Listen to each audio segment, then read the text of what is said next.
100% అవుతుంది. చర్చలు నడుస్తున్నాయి. మా క్లియర్ కట్ సోర్స్ లేదే నేను కానీ ముఖ్యమంత్రి గారు ఏది పడితే అది మాట్లాడాం కదా. మా చర్చలు తెలుసు కదా.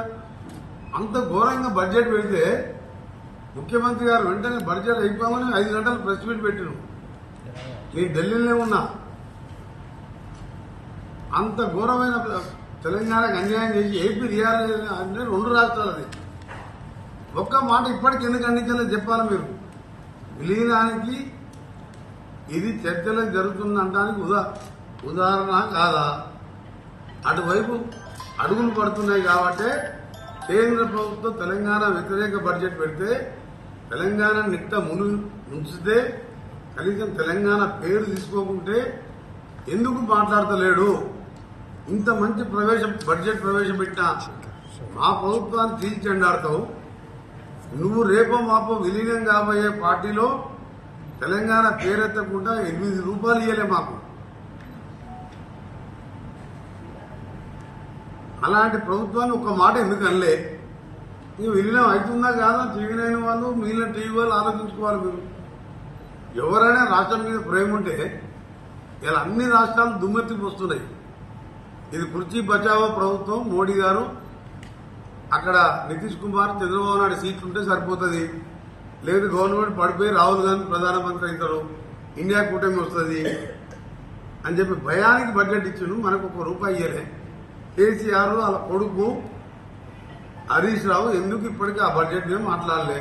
బడ్జెట్ మీద అన్యాయం జరిగింది కాబట్టి ఢిల్లీలో ధర్నా చేయాలి, మీకు సపోర్ట్ గా మద్దతుగా వస్తామని కేటీఆర్ అసలు ధర్నా అనేది నిర్ణయం వచ్చింది.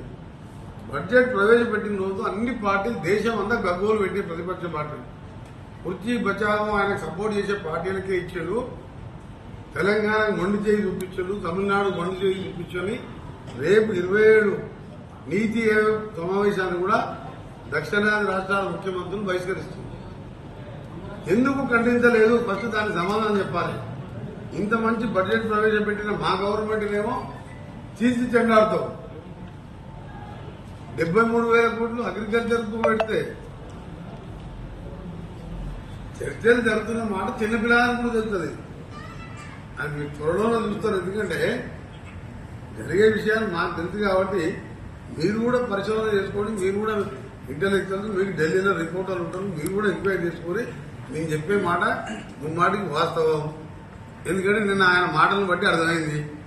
బ్రహ్మాండమైన రైతు ప్రభుత్వం, రైతుల కోసం, ఇరిగేషన్ కోసం 23,000 కోట్లు పెట్టి ఈ 6 నెలలే ఈ బడ్జెట్. ఇది August, September, October, November, December, జనవరి, ఫిబ్రవరిలో మళ్ళా బడ్జెట్ వస్తుంది.